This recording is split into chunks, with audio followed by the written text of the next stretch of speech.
పాప తండ్రి గణేష్ ఉన్నారు. మాట్లాడే ప్రయత్నం చేద్దాం. అసలు ఏం జరిగింది భయ్య? అసలు ఎప్పుడు మిస్ అయింది పాప? శనివారం 11:50 నేను ఇంటి దగ్గర అప్పచెప్పాను సార్. వాళ్ళ అమ్మకి అప్పచెప్పాను సార్. తర్వాత నేను పైన కిందకి వెళ్ళిపోయాను సార్. కోడిబొండాలు తీయడానికి కిందకి వెళ్ళిపోయాను సార్. తర్వాత ఊళ్ళో వాళ్ళకి పాప కనిపించిందని వేరే వాళ్ళ ఊళ్ళోకి వెళ్ళి చెప్పాడండి సార్. వాళ్ళు ఇమ్మీడియట్ చూసుకొని వచ్చి నాకు ఫోన్ చేశారు సార్. పాప నా దగ్గర ఉందని ఫోన్ చేస్తే లేదండి నాకు అంతే సార్ జరిగింది. అక్కడి నుంచి నచ్చడం పట్టింది సార్. అంటే పాప మిస్ అయిందని మీకు ఎంతసేపట్లో తెలిసింది సుమారుగా? జస్ట్ 25 నిమిషాలు 35 నిమిషాలు పడుతుంది. అరగంటలోపే జరిగింది సార్. వెంటనే మీరు ఎక్కడికి కూడా ఎతకలేదా? మొత్తం చుట్టుపక్కల మొత్తం నెతికేసాం సార్. అలానే ఊళ్ళో వాళ్ళు ఒక 100 మంది దాకా వచ్చారు సార్. మొత్తం అంతా నెతికేసాం సార్. కొండ మొత్తం చెట్లు మొత్తం అన్ని నెతికేసాం సార్. అయినా పాప ఆజుకి కనిపించలేదు సార్. ఇప్పుడు అంటే మీకు ఎవరితోనా గొడవలు ఉండడం కానీ, లేదా ఈ మధ్యకాలంలో ఎవరితోనా గొడవ పడడం కానీ, వాళ్ళ మీద శత్రుత్వం పెట్టుకోవడం అట్లాంటివి ఏమైనా ఉన్నాయి? అలాంటిది ఏం లేదు సార్. ఇంతకుముందు జనవరి ముందు సరే కారు విషయం గొడవ ఒకటి అయింది సార్. అప్పటి నుంచి గొడవలు ఏమి లేవు సార్. అదొకటే గొడవ అయింది సార్. కారు గురించి ఇంకా దానికి ఇబ్బంది లేదు సార్. అదొకటే సార్. ఇప్పుడు మీ ఫ్యామిలీ ఇది అంటే మీది లవ్ మ్యారేజ్ అని చెప్తున్నారు. సో అటు పక్క నుంచి ఏమన్నా థ్రెడ్డింగ్ కానీ అట్లాంటివి అలాంటిది ఏం లేదు సార్. అలాంటి ప్రాబ్లమ్స్ ఏం లేదు సార్.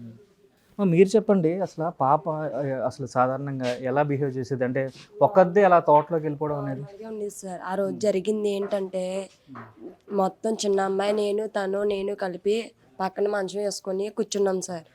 కూర్చుంటే తనకి ఎగ్జాక్ట్గా టైం తెలియదు కానీ అతను ఫోన్ చేశాడు సార్, రారా అక్కడికి పని ఉంది అని. వెళ్ళాడు సార్. అయితే పాపని కూడా తీసుకెళ్ళిపోవని పాపని తీసుకెళ్ళాడు సార్.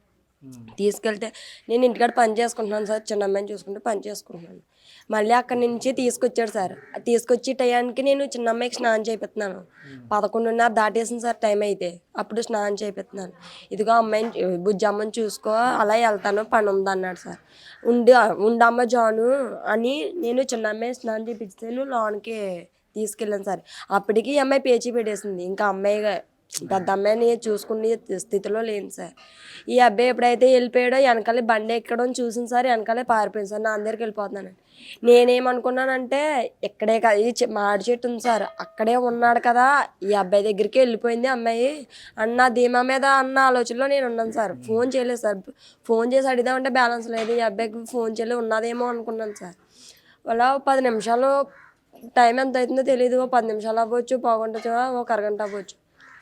ఆ పైన ఇలాగే వచ్చాడు సార్. మాకు చెప్పిన అబ్బాయి అయితే ఇలాగే వచ్చాడు సార్. చెల్లి అని పిలిచి బుజ్జమ్మ ఎక్కడ ఉంది అని అడిగాడు. మీ పెద్ద అమ్మాయి ఎక్కడ ఉందని అడిగాడు సార్. వాళ్ళ నాన్న దగ్గర ఉందని, కొత్తపిల్లి కోచేటి దగ్గర ఉన్నాడు ఒకసారి అన్నాను సార్.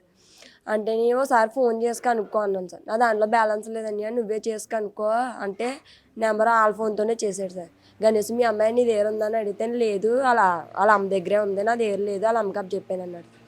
అప్పుడు ఏమైందని అంటే పలానా ఆ పింఛింగ్ ఉంది సార్. ఈ తోటకు సంబంధించింది. ఆ వారన పింఛింగ్ అక్కడ మీ అమ్మాయి కనిపించిందంట ఊళ్ళో. అతనికి అతని పేరు కనిపించిన పేరు వీరబాబు ఏదో సార్, పర్టికులర్గా పేరు తెలీదు.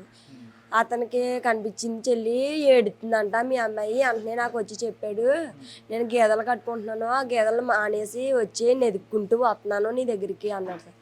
ఎప్పుడైతే చెప్పాడో ఈ అబ్బాయి కూడా ఇంటికి వస్తాడు సార్. మేమిద్దరం అనుకున్నాము నీ దగ్గరే ఉందని, నేను నా దగ్గరే ఉందామని నువ్వు చూసుకోవాలి కదా అని అన్నాడు సార్. నేను నీ దగ్గరే ఉందని నేను అనుకున్నాను అని నేను అన్నాను సార్. వీళ్ళు మొత్తం వెంటనే వెళ్ళారు సార్. ఏ ప్లేస్ నుంచి అయితే మొత్తం తోట మొత్తం నరికేశారు. నేనేమనుకున్నానంటే ఈ తోటలోనే ఎక్కడైనా ఎండకి తగిలేసి నిద్ర అయిపోయిందేమో, కుక్క ఉంది కదా నిద్ర అయిపోయిందేమో అనుకున్నాను సార్. అనుకుంటే వీళ్ళు పైనుంచి వెళ్తే నేను అంగా కింద నుంచి వెళ్ళాను సార్. ఒకవేళ బోరుగొయ్యలు ఏమన్నా ఉన్నాయి కదా అక్కడికి కానీ వెళ్ళిపోయిందేమని. గొయ్యలు కడేసే ఉన్నాయి సార్. అవి మామూలుగా ఎలాగో అవుతున్నాయి అలా కడేసాయి. అప్పటికాంచి అలా తిరుగుతూనే ఉన్నాం సార్. అంటే వెంటనే డిపార్ట్మెంట్కి కంప్లైంట్ చేయడానికి తోటలోనే ఉంటుంది కదా, ఇలా జరగదు కదా అనుకున్నాం సార్. ఎన్ని మొత్తం బోర్ గేట్లు ఉంటాయి ఇక్కడ సుమారుగా? అంటే పూడ్చిని 2 లేదు సార్, ఒకటే కడేసి ఉంది సార్. దానికి ఒకటే కనిపించింది సార్ కడేసి ఉండి. గోతులు ఏమీ లేవు సార్, అన్నీ రన్నింగ్ బోర్లే సార్. అయితే ఎదకడం అలాగా ఊళ్ళో వాళ్ళకి తెలిసింది సార్. ఊళ్ళో వాళ్ళందరూ మొత్తం వచ్చి ఆడవాళ్ళు మగవాళ్ళు వచ్చి చెక్ చేయడం మొదలెట్టారు సార్. చెక్ చేసినా పిల్ల ఎక్కడా కనిపించలేదు. కనిపించకపోతే ఇంకా అందరూ వర్షం వచ్చింది సార్. వర్షం వచ్చేది గంటన్నర సేపు వర్షం వచ్చింది. ఆ వర్షంలోనైనా నెతికాం సార్. అప్పుడు అలా ఇంకా చీకటి ఓడిపోతుంది కనిపించలేదని డిపార్ట్మెంట్కి చెప్పా కేసు ఫైల్ చేశారు సార్. వెంటనే డిపార్ట్మెంట్ కూడా రెస్పాన్స్ ఇచ్చి డ్రోన్లు వచ్చి పోలీసులు వచ్చారు సార్. పోలీసులు వచ్చి ఫారెస్ట్ వాళ్ళకి వచ్చి వాళ్ళు మొత్తం అంతా తోట మొత్తం గాలించేసారు సార్. డిపార్ట్మెంట్ ఉంటారు కదా సార్ చెక్ చేసే వాళ్ళు కూడా వచ్చారు సార్. పిల్లలు మొత్తం చెక్ చేశారు, ఈ తోటలేటి ఇందులోనేటి బయటేటి. కానీ ఒక్క చిన్న డౌట్ సార్, అక్కడ ఎక్కడైతే పిల్ల కనిపించిందో తల వెంట్రుకలు పింఛన్కి తగులుకున్నాయన్నట్టుగా వీళ్ళు చూసారు సార్. వీళ్ళు ఎల్లోళ్ళు కుక్క వెంట్రుకలును పాప తల వెంట్రుకలు. అది సార్ డౌట్ ఇప్పుడు మాకు ప్రజెంట్ అయితే. అది బయట ఉందో వెళ్ళిపోయిందో అని, అది సార్ డౌట్. చిన్న పాప అంత దూరం ఎలా నడవగలదు అనేది అందరికీ ఉన్న డౌట్. ఏంటంటే చాలా దూరం కదా ఇక్కడ నుంచి ఇప్పుడు ఆ ఇంటికి. సార్ మేము ఫస్ట్ నుంచి ఉన్న డౌట్, ఇక్కడ నుంచి మనం వెళ్ళడానికి దాదాపు ఈ గడిలోంచి వెళ్ళడానికి ఇక్కడి నుంచి అక్కడికి వెళ్ళడానికి అరగంట పడేది సార్. మనం వెళ్ళడానికి అలా అరగంట కప్పున పోగొంటున్నా అంత అమ్మాయి అక్కడికి వెళ్ళిపోయిందంటే నమ్మలేము సార్ మనం అయితే. అది కూడా డౌట్ ఉంది సార్. ఎవరైనా గొడవ పడడం కానీ అనుమానంగా తిరగడం కానీ లేదు. ఇంటి సరౌండింగ్స్లో అయితే ఎవరో రాలేదు సార్. మరి ఆ తోట అంటే ఉన్నారో ఎవరైనా ఉన్నారో తెలియదు సార్. ఇంటి వరకు వచ్చి మళ్ళీ భయపించడాలు అలాంటివి ఏం లేదు సార్. మాకంటూ గొడవలు మా ఫ్యామిలీ పరంగా కానీ ఏ గొడవ లేదు సార్. గొడవ అంటూ అయ్యింది అంటే కారు గురించి, అప్పుడు కొంచెం చాలా పెద్ద గొడవ అయింది సార్. ఆ గొడవే, ఇంకా అదొకటే గొడవ. ఈ మధ్యలో తిన వైపు నుంచి కానీ నా వైపు నుంచి కానీ ఫ్యామిలీ పరంగా నుంచి కానీ గొడవలు ఏం లేవు సార్. మరి జరిగింది ఏంటంటే ఒకటి పిల్లని అయితే అక్కడ చూసానన్నారు సార్. మరి అది చూసింది ఎంత దూరం ఎలా నడిచిపోయింది అనేది ఒక డౌట్ సార్.